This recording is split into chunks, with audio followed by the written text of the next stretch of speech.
Alright, what's going on, guys? It's Gravity and kind of Pokemon Online battle for you guys. It's another UU battle because I kind of went through like a UU battle frenzy. I just decided to push the UU battle, so it's the same team I had in my last battle. And this guy is his name is the Jew or something. That's a really cool guy. So his team is Nidoking, Samurott, Kadabra, Magmar, Azelf, and Electabuzz. The first two things I noticed on his team, it's really basically all offensive, no walls of some sort. And four of his guys aren't really standard UU stuff because and he has just three guys who aren't really fully evolved. So those Kadabra, Magmar, Electabuzz, they could both, all of them, run Eviolite sets. But I got a feeling that Magmar might be either Specs or Scarf. Nidoking can also be Scarf. Azelf can also be Scarf. Basically, a lot of Pokemon can be choice in some way. But I really don't think he's Electabuzz will be Scarf. Both the Scarf is Nidoking and Azelf. I don't really know. The only thing that comes to mind with the Samurott is probably Substitute Swords Dance sets. Bulky Violet, Calm Mind, Kadabra, Scarf, Magmar, but I really don't know. So I'm thinking you might want to lead off with either his Electabuzz or Nidoking because those things really seem like to be choice things, and he can always Volturn out. Yeah, or Azelf. That came to mind. Volturn with Azelf, Electabuzz, or Nidoking just hit something hard. So I'm gonna lead up with my Dusclops because it can take hits really nicely. I can burn something, get some residual damage, and I just go for Size Plus from there. So anyways, let's get to the battle. Alright, so like I said, I'm leading up my Dusclops, Nidoking out. So I don't really know what to go for the first turn, so I'm gonna go for the Pain Flip just to really scout. And by the look of that damage, I'm thinking he's really Life Orb with Sphere Force, because I really don't think a Scarf set would do that much. So I'm going to switch out because I don't want to take another Earth Power, because I did do a significant amount and go into my Xatu. Now, I'm going to go for the Psychic just to see what it wants to do, and he sets up a sub. So my theories of the Substitute Swords Dance set is really coming to mind. Now, I'm thinking he wants to go for another Substitute, so I'm going to go into my Roserade just because I can really hit it hard with my grass type stacks, but it goes to the double switch to Kadabra. Now we're switching double switching all over the place, so I'm going to go into my Houndoom because I know it can take the Psychic because it's really coming. So I know this thing's going to switch out because why would you stay in? It's probably his choice, so I'm going to go with Pursuit and knock down the Kadabra really quickly.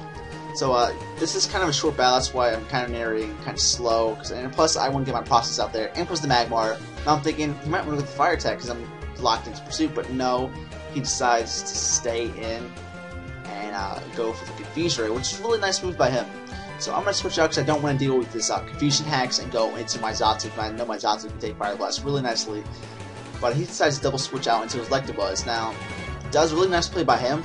But I'm going to switch out. I don't want to take a Thunderbolt or anything and go into my Roserade because my Roserade does resist the electrical attacks. And he goes for a Volt Switch. So now he's been switching in initiative. I can't say that. And he goes into his Nidoking. So I'm thinking Ice Beam or Fire Blast is definitely coming my way. So the best thing to switch into would definitely be my Dusclops. My Dusclops take some hits. So this turn he is going to go for the Ice Beam, and I take that significantly well because it is non-stab. So I'm thinking I can't take another Earth Power. So let's stay and see what to go for, and I go for the Will-O-Wisp because that really is no damage. So I really had nothing that can take out this Nidoking. So I'm basically just gonna let my Dusclops die at this point. No, or switch out. Excuse me. And he decides to switch up moves and go for the Thunderbolt, which is a really smart play by him. Now, I know I can't outspeed it, so I've got to let something take a strong hit from this Nidoking, because Nidoking can just annihilate my team, so I gotta sack my Xatu. Unfortunately, he didn't really come that handy because he, like I said, it's all offensive team, and Stealth Rock just won't be that important. So, now I'm gonna go into my Houndoom because I can outspeed it, and he decides just to let it die to the overheat.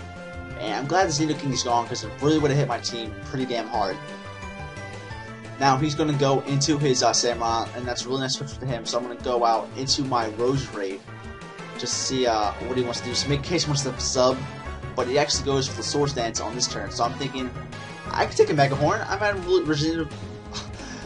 reasonable amount of HP, almost at full. So this turn with Mega Horn, it does exactly 99 damage. So if I would have been at full health, I probably would have been able to that and hit harder with the Mega Drain. So that's kind of unfortunate.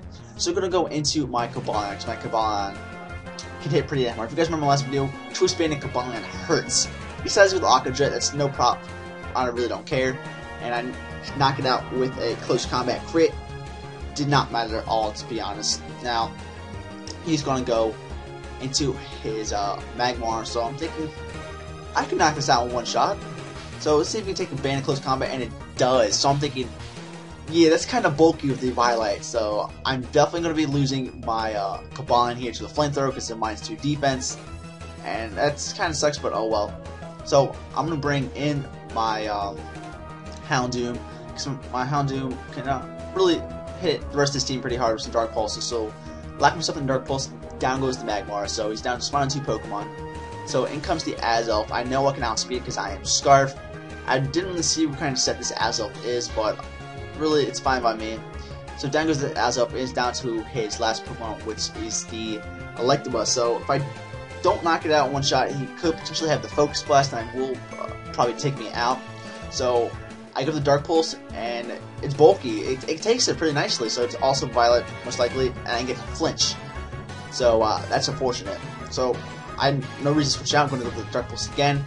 I think I get max damage right there, just a little bit more than the last one, and I get to flinch again, so that just guaranteed me the win right there. I hacked Electabuzz at the end, but really there wasn't really no other hacks in this battle, so yeah, down goes Electabuzz, and I get the 3-0 victory. So yeah guys, thanks for watching this battle. Just a couple other updates. I'm in 2 tournaments, the Pokemon Fight Club PU tournament, so I'm definitely going to do some more PU matches, and I'm in Toasties and Taiki's OU Avatar team battle, so expect some kind of my team on that. And go Team Peking Duck. We're going to win the whole thing, and I'll see you guys next time.